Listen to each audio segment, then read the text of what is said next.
ഹരഹര സ്വാമിയേ ഹരഹര. നമസ്തേ. അന്താരാഷ്ട്ര മുരുക ഭക്ത സംഗമം ഈ കഴിഞ്ഞ ഡിസംബർ 28 എറണാകുളത്തപ്പൻ ശിവക്ഷേത്രത്തിന്റെ ഹാളിൽ വെച്ച് അതിഗംഭീരമായിട്ട് നടത്തുവാൻ നമുക്ക് സാധിച്ചു. അപൂർവങ്ങളായിട്ടുള്ള ചടങ്ങുകളായിരുന്നു അവിടെ നടന്നിരുന്നത്. മഹാശക്തിവേൽ പൂജ, മഹാസ്കന്ധഹോമം, അതുപോലെ തന്നെ വിദ്യാമന്ദിര അർച്ചന, അഷ്ടാദശ സിദ്ധപൂജ തുടങ്ങിയതായിട്ടുള്ള അപൂർവങ്ങളായിട്ടുള്ള ഹോമങ്ങളും പൂജകളും. അതുകൂടാണ്ട് വൈകുന്നേരം KSRTC ക്ഷേത്ര ബസ് സ്റ്റാൻഡിന് സമീപമുള്ള ശ്രീ കുമാരേശ്വര സുബ്രഹ്മണ്യ സ്വാമി ക്ഷേത്രത്തിൽ നിന്ന് നടന്ന വേൽഘോഷയാത്രയും എല്ലാം കൊണ്ടും ഈ ഒരു മുരുക ഭക്ത സംഗമം കൊച്ചി അതിഗംഭീരമാക്കി തീർക്കാൻ നമുക്ക് സാധിച്ചു. ധാരാളം ഭക്തജനങ്ങൾ വിവിധ പ്രദേശങ്ങളിൽ നിന്ന് ഈ പരിപാടിയിൽ പങ്കെടുക്കാൻ വേണ്ടി എത്തിച്ചേർന്നു എന്നുള്ളത് അതിൻ്റെ ഒരു ഏറ്റവും വലിയ സവിശേഷതയാണ്. അതുപോലെ തന്നെ പ്രത്യേകിച്ച് ഒരു സംഘടനയുടെയോ അല്ലെങ്കിൽ ഏതെങ്കിലും തരത്തിലുള്ള ഒരു പിൻബലത്തോടു കൂടിയിട്ടല്ല, പക്ഷെ എല്ലാ ആൾക്കാരും അതിൽ പരിപൂർണമായിട്ട് മനസ്സോടുകൂടി സഹകരിച്ചു. തമിഴ്നാട്ടിലുള്ള തിരുച്ചെന്തൂർ ശ്രീ സുബ്രഹ്മണ്യ സ്വാമി ക്ഷേത്രത്തിലെ പ്രധാന ആചാര്യന്മാര് ആ പരിപാടിയിൽ പങ്കെടുക്കാൻ വേണ്ടി എത്തിയിരുന്നു. ഇങ്ങനെ എല്ലാം കൊണ്ട് നോക്കുന്ന സമയത്ത് വളരെയധികം ഗംഭീരമായി, മുരുക കൃപയാൽ അതിഗംഭീരമായി തീർന്നു എന്നുള്ള കാര്യത്തിൽ യാതൊരു സംശയമില്ല. അതിനുവേണ്ടി സഹകരിച്ച എല്ലാവർക്കും ഞാൻ ഈ സമയത്ത് പ്രത്യേകമായിട്ട് നന്ദി രേഖപ്പെടുത്തും. അതോടൊപ്പം തന്നെ ഒരു പ്രധാനപ്പെട്ട കാര്യം എല്ലാവരുടെയും മുമ്പിലേക്ക് അറിയിക്കാൻ വേണ്ടി ഉദ്ദേശിച്ചിരിക്കുന്നത്, കേരളത്തിൽ അതുപോലെ തന്നെ ജനുവരി മാസം 16, 17, 18 തീയതികളിലായിട്ട് തിരുവനന്തപുരത്ത് വെച്ചിട്ട് മുരുകഭക്ത മഹാസംഗമം എന്ന പേരിൽ ഒരു മഹാസംഗമം മുരുകഭക്തരുടെ നടക്കുന്നുണ്ട്. 3 ദിവസങ്ങളിലായിട്ട് നിരവധിയായ വ്യത്യസ്തങ്ങളായിട്ടുള്ള പരിപാടികളോട് കൂടിയിട്ടാണ് ഈ മഹാസംഗമം നടക്കുന്നത്. പ്രമുഖരായിട്ടുള്ള വ്യക്തികൾ, സന്യാസി ശ്രേഷ്ഠന്മാര്, ആധ്യാത്മിക ആചാര്യന്മാര്, പ്രഭാഷകന്മാര് ഒക്കെ ഈ പരിപാടിയിൽ പങ്കെടുക്കാൻ വേണ്ടി എത്തിച്ചേരുന്നുണ്ട്. അവിടെ അപൂർവങ്ങളായിട്ടുള്ള പൂജകൾ നടക്കുന്നുണ്ട്. അതുപോലെ തന്നെ വ്യത്യസ്തങ്ങളായിട്ടുള്ള കലാപരിപാടികളും അതോടനുബന്ധിച്ച് നടക്കുന്നുണ്ട്. സത്സംഗം നടക്കുന്നു, ഭജന നടക്കുന്നു.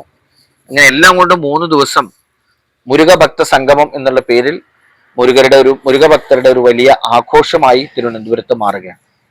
ആ പരിപാടിയിൽ ജനുവരി മാസം 17 ശനിയാഴ്ച രാവിലെ 11 മണിക്ക് ആ പരിപാടിയിൽ വെച്ച് വൈശാഖം ശ്രീമുരുക ഭക്തജന സംഘത്തിന്റെ ആഭിമുഖ്യത്തിൽ മഹാശക്തിവേൽ പൂജ നടക്കുന്നുണ്ട്. ആ മഹാശക്തിവേൽ പൂജയിൽ ഭഗവാന്റെ ആയുധമായിട്ടുള്ള വേല് വെച്ച് പൂജിക്കുകയും, നമ്മൾ എറണാകുളത്തൊക്കെ ചെയ്ത പോലെ തന്നെ ധാരാളം ഭക്തരുടെയും വേലുകൾ അവിടെ വെച്ച് പൂജിക്കാനുള്ള അവസരം ഉണ്ടാവും. അതുപോലെ ആ വേലിന്റെ എല്ലാവിധ വേലുമായിട്ട് ബന്ധപ്പെട്ട വ്യക്തികളുടെ, കുടുംബങ്ങളുടെ, അതുപോലെ തന്നെ തറവാട്ട് അമ്പലങ്ങളുടെ, കുടുംബക്ഷേത്രങ്ങളുടെ ഒക്കെ മറ്റ് ക്ഷേത്രങ്ങളുടെ ഒക്കെ പ്രാരബ്ധങ്ങൾ അല്ലെങ്കിൽ അതിന്റെ ദോഷങ്ങൾ എല്ലാം മാറ്റി ചൈതന്യവത്താക്കിയ വേലുകൾ പൂജിച്ച് എല്ലാവർക്കും വിതരണം ചെയ്യും. ആ പരിപാടിയിലേക്ക് എല്ലാ ഭക്തജനങ്ങളെയും, മുരുകഭക്തരെയും ഈ സമയത്ത് സഹർഷം സ്വാഗതം ചെയ്യുകയാണ്. തൊട്ടടുത്തുള്ള സുബ്രഹ്മണ്യ സ്വാമി ക്ഷേത്രത്തിൽ നിന്നും ഘോഷയാത്രയായി വന്നിട്ടാണ് ഈ മഹാശക്തിവേൽ പൂജ നടക്കുന്നത്. ആ മഹാശക്തിവേൽ പൂജയിലേക്ക് എല്ലാ മുരുകഭക്തരെയും സഹർഷം സ്വാഗതം ചെയ്തു. മൂന്നാമത്തെ കാര്യം, 271 വർഷങ്ങൾക്ക് ശേഷം കേരളത്തിൽ കുംഭമേള നടക്കുകയാണ്. കേരളത്തിലും കുംഭമേള നടന്നിരുന്നു. അത് ബ്രിട്ടീഷ് സർക്കാരാണ് ആ കുംഭമേള നിർത്തലാക്കി കളഞ്ഞത്. ആ കുംഭമേള വീണ്ടും പുനരാവിഷ്കരിക്കപ്പെടുകയാണ്. നമുക്ക് എല്ലാവർക്കും അറിയാവുന്നതുപോലെ പണ്ട് കുംഭമേളകളൊക്കെ നമ്മൾ കണ്ടിട്ടുള്ളത് വടക്കേ ഇന്ത്യയിലാണ്. ധാരാളം ആൾക്കാർ, ഇപ്പൊ അടുത്തതിന് കുംഭമേള നടന്നിരുന്നു. അതെല്ലാം ധാരാളം പേരുകൾ പങ്കെടുത്ത് ആ കുംഭമേളയിൽ നദിയിൽ, ത്രിവേണി സംഗമത്തിലും ഒക്കെ തന്നെ സ്നാനം ചെയ്ത് പുണ്യം നേടിയതായിട്ട് നമ്മ സമയത്ത് വാർത്തകളിലൂടെ ഒക്കെ അറിഞ്ഞിരുന്നു. ധാരാളം പേര് ആ പരിപാടി പങ്കെടുക്കാൻ വേണ്ടി കേരളത്തിൽ നിന്ന് പോയിരുന്നു. നമുക്ക് നേരിട്ട് നമ്മുടെ കേരള സംസ്ഥാനത്തിൽ തന്നെ വീണ്ടും കുംഭമേളയിൽ പങ്കെടുക്കാനും അതുപോലെ തന്നെ സ്നാനം ചെയ്യാനും പുണ്യസ്നാനം ചെയ്യാനൊക്കെ ഉള്ള അവസരം കൈവന്നിരിക്കുകയാണ്. ഭാരതപ്പുഴയുടെ തീരത്ത് നിളാ നദിയുടെ കരയിലുള്ള തിരുനാവായ വച്ചിട്ടാണ് ഈ കുംഭമേള നടക്കുന്നത്. കുംഭമേളയ്ക്ക് നേതൃത്വം കൊടുക്കുന്നത് കേരളത്തിലെ അഘോരി സന്യാസി പരമ്പരയിൽ 13 അഖാഡകളുണ്ട്. ആ അഖാഡകളിൽ ഏറ്റവും വലിയ അഖാഡ എന്ന് പറയുന്നത് ജുന അഖാഡയാണ്. ആ അഖാഡയുടെ പരമാചാര്യൻ ആനന്ദവനം ഭാരതി മഹാരാജ്, അദ്ദേഹം ആണ് ഈ സമയത്ത് ഈ കുംഭമേള വീണ്ടും പുനരാവിഷ്കരിക്കാൻ വേണ്ടിയിട്ടുള്ള പരിശ്രമങ്ങൾക്ക് നേതൃത്വം കൊടുത്തുകൊണ്ട് പ്രവർത്തിക്കുന്നത്. അദ്ദേഹത്തിന്റെ നേതൃത്വത്തിൽ നടക്കുന്ന ഈ മഹാകുംഭമേളയിൽ ജനുവരി മാസം 24-ാം തീയതി ഷഷ്ടി ദിവസമാണ്. അദ്ദേഹത്തെ ഞാൻ കഴിഞ്ഞ നമ്മുടെ എറണാകുളത്ത് നടന്ന മുരുകഭക്ത സംഗമത്തിന്റെ സപ്ലിമെന്റ് പ്രകാശനവുമായി ബന്ധപ്പെട്ടുകൊണ്ട് അദ്ദേഹത്തെ എറണാകുളം ഇടപ്പള്ളി തൃക്കയിൽ ക്ഷേത്രത്തിൽ വെച്ച് കണ്ടിരുന്നു. അദ്ദേഹമാണ് ആ സപ്ലിമെന്റ് പ്രകാശനം ചെയ്തത്. ആ സമയത്ത് അദ്ദേഹം പറഞ്ഞു 24-ാം തീയതി ഷഷ്ടിയാണ്, അപ്പം മുരുകഭക്തരുമായിട്ട് ഈ ഭാരതപ്പുഴയുടെ തീരത്ത്, നീളാനദി തീരത്ത് എത്തിച്ചേരൂ എന്നൊരു നിർദ്ദേശം നൽകിയിരുന്നു. അതിനെ തുടർന്നായിട്ട് അദ്ദേഹമായിട്ട് സംസാരിച്ചതിന് ശേഷം അവിടെ വച്ച് ഈ ഷഷ്ടി ദിനത്തിൽ, ജനുവരി 24 ഷഷ്ടി ദിനത്തിൽ ഒരു മഹാശക്തിവേൽ പൂജ അവിടെ വെച്ച് നടത്താൻ വേണ്ടിയിട്ട് ആസൂത്രണം ചെയ്തിട്ടുണ്ട്. അദ്ദേഹത്തിന്റെ ആയിട്ട് സംസാരിച്ചതിന് ശേഷം അനുമതിയോട് കൂടിയിട്ടാണ് നടക്കുന്നത്. ആ പരിപാടിയിലും ഇതുപോലെ തന്നെ നിരവധിയായ ഭക്തജനങ്ങൾ പങ്കെടുക്കണം എന്ന് പ്രതീക്ഷിക്കുന്നുണ്ട്. ധാരാളം പേര് പങ്കെടുക്കും. ഇതിനോടകം തന്നെ നിരവധി പേര് ബന്ധപ്പെട്ട് കഴിഞ്ഞു.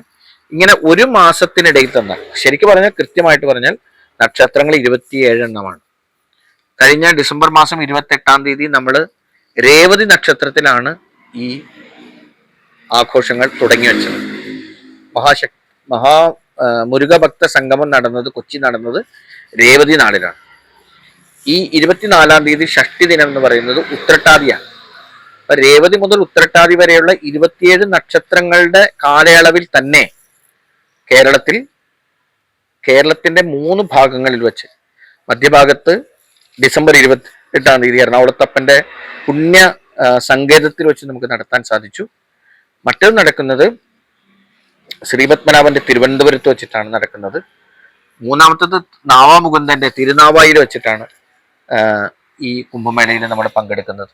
അങ്ങനെ 27 ദിവസത്തിനിടയിൽ തന്നെ കേരളത്തിന്റെ 3 ഭാഗങ്ങളിൽ വെച്ച്, മധ്യഭാഗത്തും തെക്ക് ഭാഗത്തും വടക്ക് ഭാഗത്തും ദക്ഷിണ ഉത്തര മധ്യഭാഗങ്ങളിൽ വെച്ച് ഈ മുരുക പൂജ നടത്താൻ, മുരുകനുമായിട്ട് ബന്ധപ്പെട്ട സവിശേഷങ്ങളായിട്ടുള്ള പൂജകൾ നടത്താനുള്ള സൗഭാഗ്യം നമുക്ക് വൈശാഖം ശ്രീമുരുക ഭക്തജന സംഘത്തിന് വന്നു ചേർന്നു. അതിന് ആ പരിപാടികളിൽ എല്ലാ ആളുകളും പങ്കെടുക്കണം എന്ന് ഞാൻ ഒരിക്കൽ കൂടി മുരുകനാമത്തിൽ അഭ്യർത്ഥിക്കുന്നു. എല്ലാവർക്കും ഈ ശക്തിവേൽ പൂജയിൽ പങ്കെടുത്ത് ഭഗവാന്റെ കൃപാകടാക്ഷങ്ങൾക്ക് പാത്രീഭൂതരാകാൻ ഞാൻ അഭ്യർത്ഥിക്കുകയാണ്. അതോടൊപ്പം തന്നെ ഈ മുരുകഭക്ത മഹാസംഗമത്തിലും തിരുവനന്തപുരത്ത് നിരവധിയായ പരിപാടികൾ നടക്കുന്നുണ്ട്. ജ്ഞാനം, ഭക്തി, ഇതൊക്കെ ലഭ്യമാക്കുന്ന നിരവധിയായ പരിപാടികൾ നടക്കുന്നുണ്ട്. ആ പരിപാടിയിലും എല്ലാവരും പങ്കെടുത്ത് അതിൽ നിന്ന് ഭഗവാന്റെ അനുഗ്രഹം തേടണം എന്ന് ഞാൻ അഭ്യർത്ഥിക്കുകയാണ്. മഹാകുംഭമേള നടക്കുമ്പോൾ കുംഭമേളയുമായി ബന്ധപ്പെട്ടുകൊണ്ട് 18-ാം തീയതി മുതൽ ഫെബ്രുവരി 3-ാം തീയതി വരെ കൃത്യമായ അനുഷ്ഠാനങ്ങളോട് കൂടിയിട്ടുള്ള പരിപാടികൾ അവിടെ ഈ സന്യാസി ശ്രേഷ്ഠന്മാർ ആസൂത്രണം ചെയ്തിട്ടുണ്ട്. ആനന്ദവനം ഭാരതി സ്വാമിയുടെ നേതൃത്വത്തിൽ അത് നടക്കുന്നുണ്ട്. അത് വളരെ ചിട്ടയോടുകൂടി നടക്കുന്ന പൂജകളാണ്. ആ പൂജകളിലെല്ലാം പങ്കെടുത്ത് നമ്മളെല്ലാവരും ഭഗവാന്റെ അനുഗ്രഹത്തിന് പാത്രീഭൂതരാകണമെന്ന് ഒരിക്കൽ കൂടി അഭ്യർത്ഥിക്കുന്നു. എല്ലാവരെയും ഈ പുണ്യ പരിപാടികളിലേക്ക് ആദരപൂർവ്വം ക്ഷണിക്കുന്നു.